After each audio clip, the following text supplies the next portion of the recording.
Guna menambah kecintaan terhadap para ulama dan para habaib pendidik dan tenaga kependidikan MTSN 3 HST menghadiri acara haulan muasis pendiri Pondok Pesantren Ibnul Amin Pemangki Kiai Haji Mahfuz Amin yang ke-26, Selasa, tanggal 11 Agustus tahun 2020. T. Anwar Rahzaidi SAG mengatakan para ulama yang berjuang di jalan agama melalui ilmu. Mereka adalah orang-orang yang mewarisi Nabi dalam menjaga dan mensiarkan ilmu agama. Mensiarkan pengetahuan pada umat agar tetap berpegang pada kebenaran Al-Quran dan As-Sunnah. Memuliakan ulama bukan hanya dengan cara mengharap berkah saja, lebih dari itu, mengamalkan ilmu dan membaca karya para ulama adalah hal terpenting dari memuliakan ulama itu sendiri. Memuliakan ulama bukan sekedar meminum bekas minumnya, tabarukan, ngalap barokah, walaupun itu nggak salah karena ada dalilnya. Tapi lebih dari itu, adalah mengambil silsilah ilmunya, tambah Anwar. Semoga kita dijadikan orang-orang yang selalu dekat dengan ulama agar kita menjadi orang-orang yang diangkat derajatnya dan didekatkan dengan Allah. Dari Kasarangan Humas MTSN 3 HST melaporkan.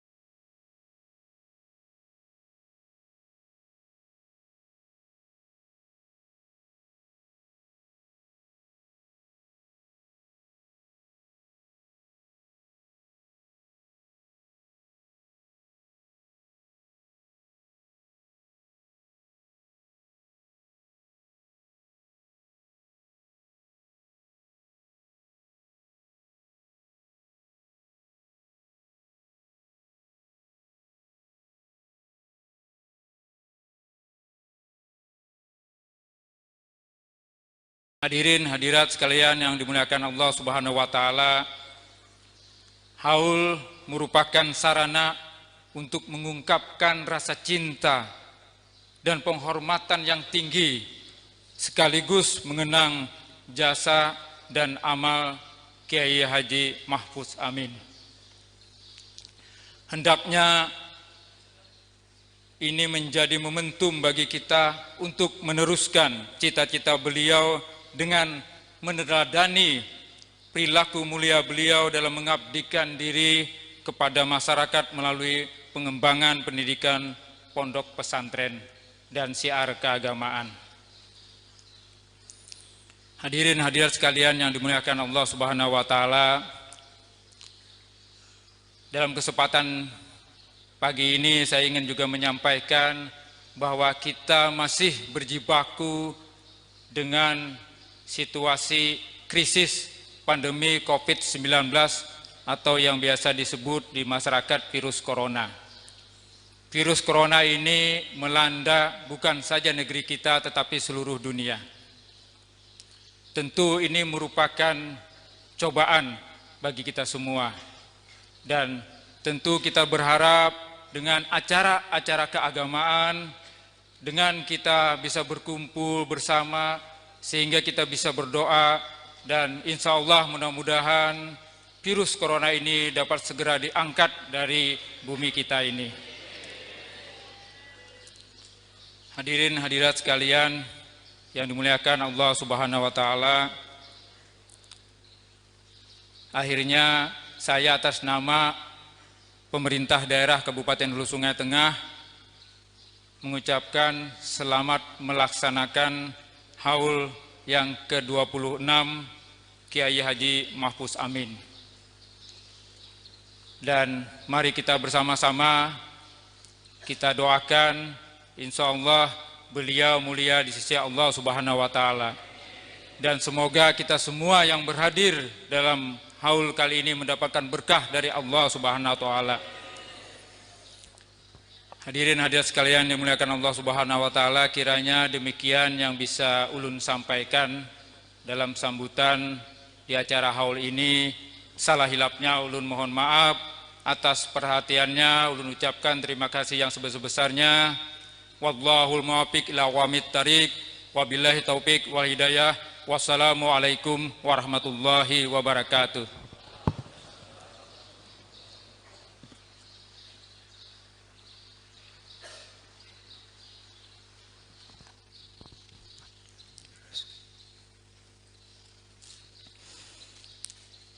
Pembacaan manaqib Ayahanda Pengasuh Al-Maghfurlah Kiai Haji Mahfuz Amin bin Kiai Haji Muhammad Ramli, yang akan dibacakan oleh Yang Mulia Al-Ustadz Kanda Haji Muhammad Rabbani, pengajar Pondok Pesantren Ibnul Amin Pamangki.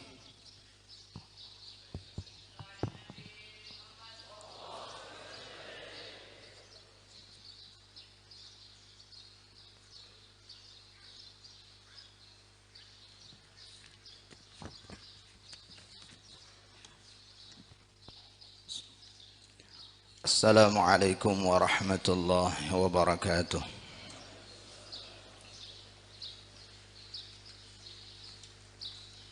Bismillahirrahmanirrahim. Alhamdulillahil aliyyil a'la alladzi khalaqal mauta wal hayata liyabluwakum ayyukum ahsanu amala wa hakama ala khalqihi bil ba'thi wal fasli ila daril qada litujza kullu nafsin bima tas'a. Ashhadu an la ilaha illallah wahdahu la syarika lah, syahadata 'abdin mu'tarifin bi anna laysa lil insani illa ma sa'a. Wa ashhadu anna sayyidana Muhammadan 'abduhu wa rasuluhu wa nabiyyuhul muqtafa.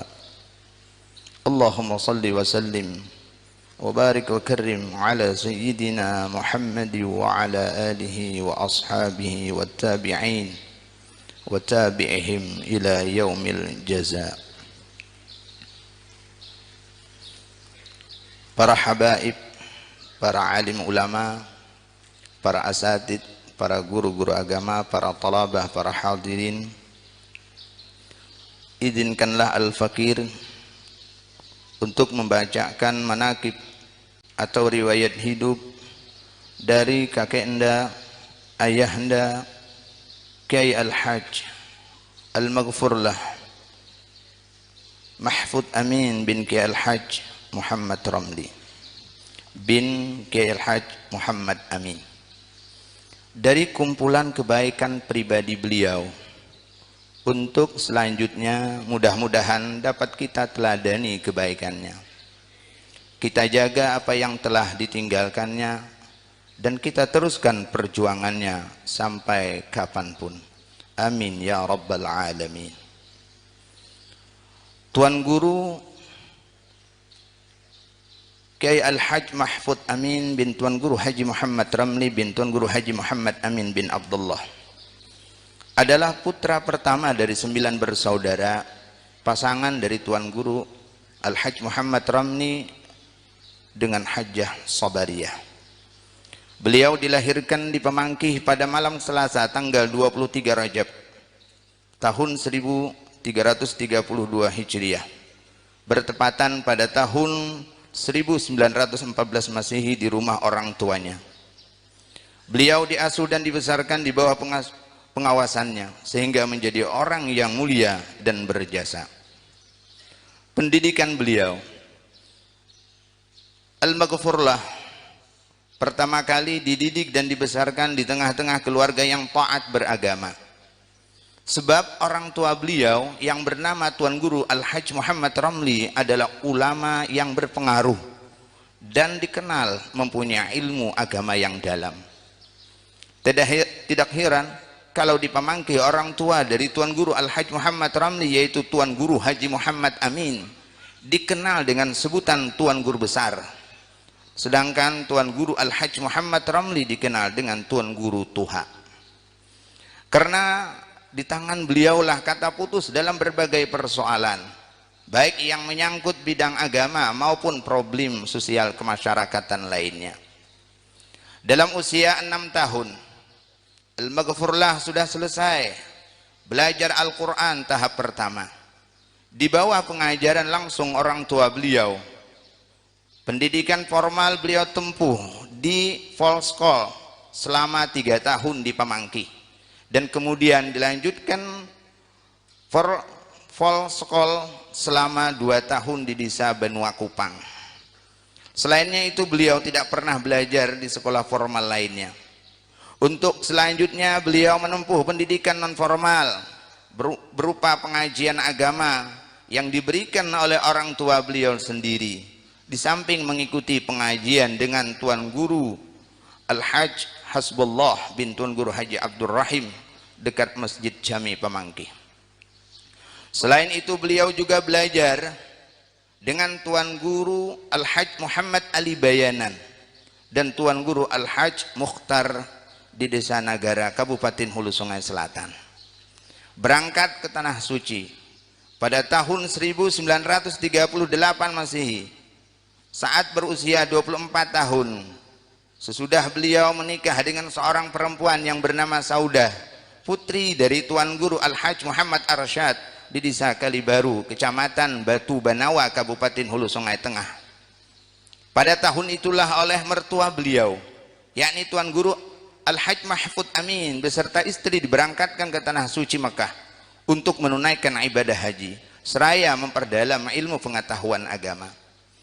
Karena mertua beliau menilai bahwa Tuan Guru Al-Hajj Mahfud Amin mempunyai cita-cita yang tinggi dalam li'a'lai kalimatillah. Bahkan pada waktu itu Tuan Guru Al-Hajj Mahfud Amin dapat menjawab satu pertanyaan dari beliau yang sebelumnya pertanyaan itu oleh mertua beliau tidak ditemukan jawabannya. Akan tetapi ketika pertanyaan itu dilontarkan kepada Tuan Guru Al-Hajj Mahfud Amin, beliau pun mendapatkan jawaban yang benar-benar cukup dan memuaskan. Adapun guru-guru beliau selama di Mekah Al-Mukarramah adalah Al-Alim Al-Allamah Asy-Syaikh Muhammad Yasin bin Isa Al-Fadani, Al-Alim Al-Allamah Asy-Syaikh Abdul Qadir bin Abdul Muttalib Al-Mandili, Al-Alim Al-Allamah Asy-Syaikh Abu Bakar bin Sulaiman Jakarta, Al-Alim Al-Allamah Asy-Syaikh Muhammad Ahyad bin Idris Al-Buguri, Al-Alim Al-Allamah Asy-Syaikh Abdul Khalid Firak Malaysia, Al-Alim Al-Allamah Asy-Syaikh Sayyid Alwi bin Abbas Al-Maliki, Al-Alim Al-Allamah Asy-Syaikh Sayyid Muhammad Amin Al-Kutbi, Al-Alim Al-Allamah Asy-Syaikh Hasan Muhammad Al-Mashad, Al-Alim Al-Allamah Asy-Syaikh Mukhtar Empenan, Al-Alim Al-Allamah Asy-Syaikh Abdul Jalil Al-Maqdisi, Al-Alim Al-Allamah Asy-Syaikh Anang Sya'rani bin Muhammad Arif Al-Banjari, Al-Alim Al-Allamah Asy-Syaikh Nuh Kelantan Malaysia, Al-Alim Al-Allamah Asy-Syaikh Abdul Rahim Kelantan Malaysia, dan yang lainnya tidak disebutkan di sini. Kembali ke kampung halaman. Setelah 3 tahun menimba ilmu pengetahuan di Tanah Suci, beliau pulang ke tanah air dan tepat pada tanggal 8 Oktober tahun 1941 Masehi tiba kembali di kampung kelahiran beliau. Sejak saat itu beliau mulai mengajar agama sambil terus belajar di samping aktif dalam berbagai kegiatan kemasyarakatan. Membangun pondok pesantren. Setelah hampir 20 tahun berkecimpung di masyarakat, bermacam-macam pengetahuan dan pengalaman telah diperoleh, pahit manisnya kehidupan telah dilalui, namun cita-cita ingin menyebarkan dan meninggikan agama Allah tidak pernah padam. Hingga pada saatnya pada tahun 1958 fajar cita-cita yang diidamkan mulai terbit bersinar di Desa Pemangki.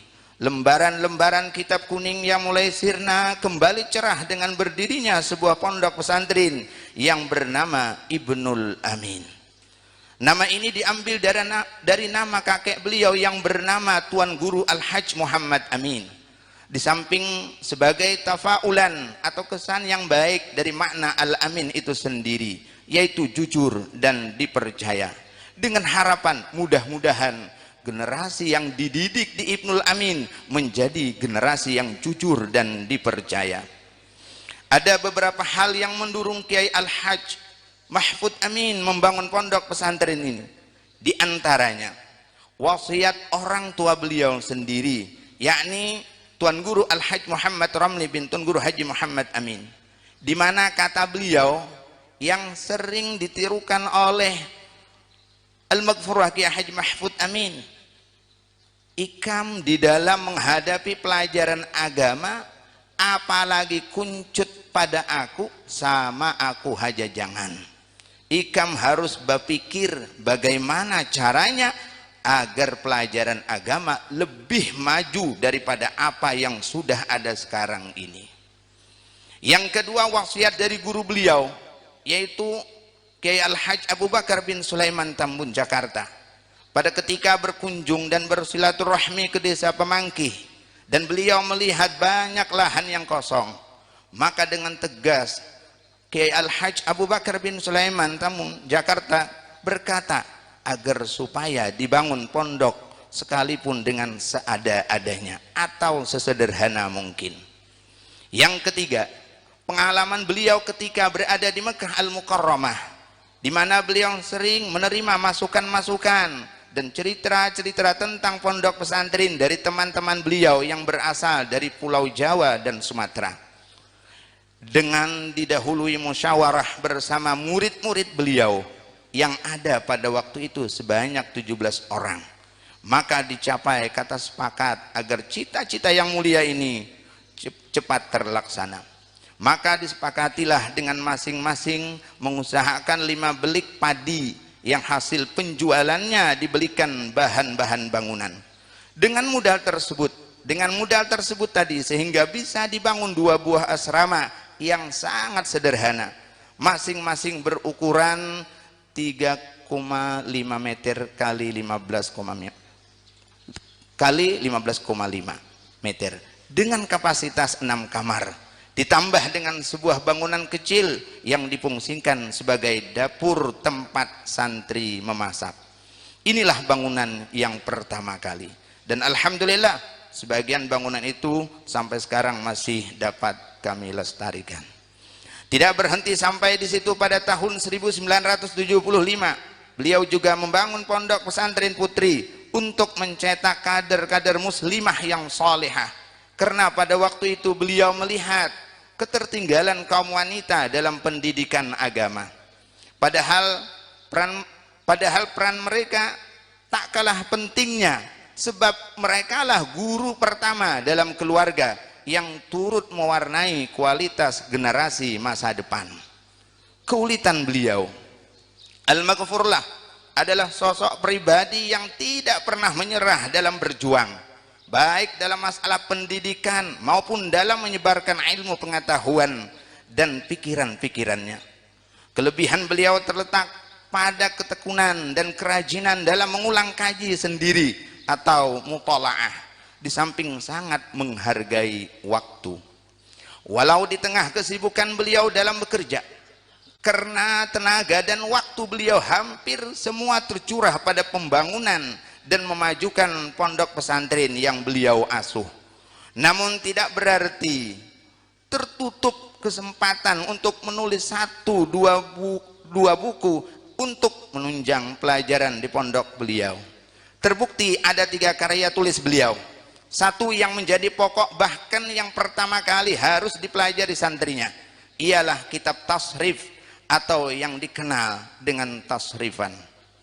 Walau tidak dicetak, karena untuk membiasakan santri untuk menulis dalam tahapan pertama, kitab tasrif ini selalu disalin oleh santri yang baru belajar. Karya beliau yang kedua adalah ringkasan sorab yang berbahasa Arab dengan nama Mukhtasar Halil Ma'qud fi Nazmil Maqsud. Dan yang ketiga, untuk memudahkan para santrinya dalam belajar ilmu falak, beliau ringkaskan 1 kitab falak yang besar yang diberi nama dengan Al-Mahlulah fi Mukhtasaril Manhajil Hamidiyah. Beliau menaruh perhatian secara khusus dalam bidang ilmu falak, baik mempelajari ataupun mengajarkannya. Di samping berkiprah di bidang keagamaan, beliau juga sangat memperhatikan usaha mencerdaskan anak-anak di desanya. Hal ini terbukti dengan andil beliau yang sangat besar di dalam membangun sekolah umum SR pada tahun 1951. Keberhasilan Al-Maghfurlah dalam belajar dikarenakan beliau sangat menghormati ilmu yang didapatnya dari guru-gurunya, dengan arti penghormatan yang benar, dengan mengamalkan ilmu yang diperoleh itu. Beliau berhasil mengembangkan ilmu kepada murid-muridnya yang kini telah tersebar di mana-mana. Kalau dilihat masa belajar beliau memang relatif singkat, 3 tahun di Mekah dan beberapa tahun di dalam asuhan orang tua beliau. Tetapi karena kesungguhan beliau dalam menghormati ilmu, sehingga tampaklah keberkahan dan manfaat dari ilmu pengetahuan yang dimiliki oleh beliau. Beliau sangat menghormati guru-gurunya, karena menurut beliau, kalau seseorang sudah menjadi terhormat dalam hidupnya, dia tetap dituntut untuk menghormati guru. Beliau selalu menziarahi guru-guru yang masih hidup minimal setahun sekali, dan sesudah meninggal ziarah ke kuburnya. Hal ini yang menunjuk dari kepribadian Al-Maghfurlah adalah kasih sayangnya dengan para santri. Beliau menginginkan santrinya rajin dalam belajar hingga berhasil dan pandai dalam menyampaikan ilmunya kepada orang lain. Siang dan malam selalu berada di tengah-tengah para santrinya. Kalau ada yang bermain-main, beliau tegur dengan saran yang lembut diiringi dengan nasihat. Dan nampak kegembiraan di muka beliau, dan nampak kegembiraan di wajah beliau ketika melihat santrinya yang sedang belajar. Beliau sangat dikenal di kalangan para ulama, di samping selalu datang berkunjung kepada mereka. Tak jarang kesempatan ini digunakan untuk bertukar pikiran, lebih-lebih lagi pada masalah keagamaan. Beliau cukup dekat dengan Kiai Al-Hajj Hashim Asy'ari Jombang, serta Kiai Al-Hajj Abdul Somad Mufti Kerajaan Pontianak. Beliau mempersilahkan siapa saja pejabat yang mau datang, kalau mereka ingin memberikan donasi untuk pondok, beliau dengan tegas menerimanya selama tidak mengikat. Walaupun dengan demikian beliau tidak pernah memohon kepada mereka dan tetap menjaga jarak. Prinsipnya adalah selama pergaulan itu tidak mengganggu perjuangan beliau untuk kemajuan pondok. Kepada para kadernya beliau berpesan agar selalu berusaha untuk menghidupi pondok, bukan justru hidup di pondok. Beliau memang sosok pribadi istimewa, istiqamah, disiplin, tawadhu, dan disertai semangat ikhlas berkorban. Tidak ada keinginan menggapai kemewahan dunia. Untuk kepentingan agama tidak segan-segan beliau mengorbankan kepentingan sendiri. Beliau tebang kebun cengkih milik pribadi demi pembangunan pondok pesantren putri. Bahkan selama hidupnya beliau tidak pernah memiliki kendaraan pribadi. Demikianlah setelah 37 tahun berjuang untuk membangun serta membina Ibnul Amin,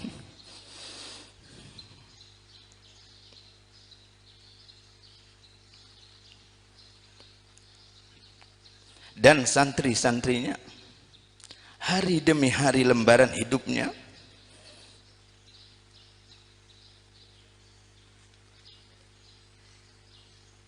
dihabiskan untuk li'ilahi kalimatillah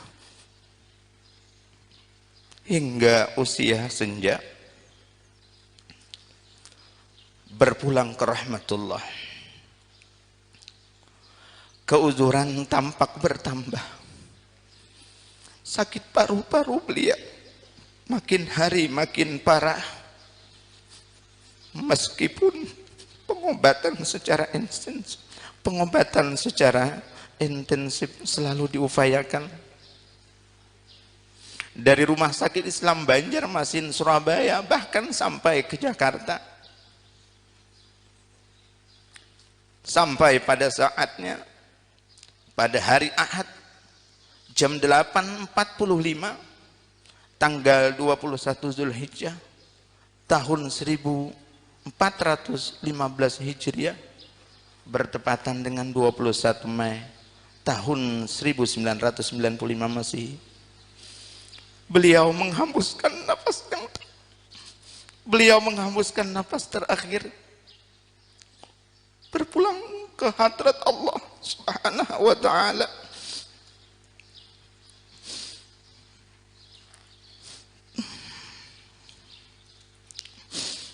Dalam pangkuan anak istri dan murid-murid beliau dalam usia 82 tahun 4 bulan 28 hari dikebumikan pada sore harinya dengan diantarkan oleh ribuan umat Islam ke tempat peristirahatan terakhir pada jam 3 sore di pemakaman umum Pemangkih berdampingan dengan orang tua beliau Tuan Guru Kiai Haji Muhammad Ramli dan keluarga. Pemangkih berdoka, derai tangis pun pecah. Para santri seolah-olah tak mampu untuk bicara.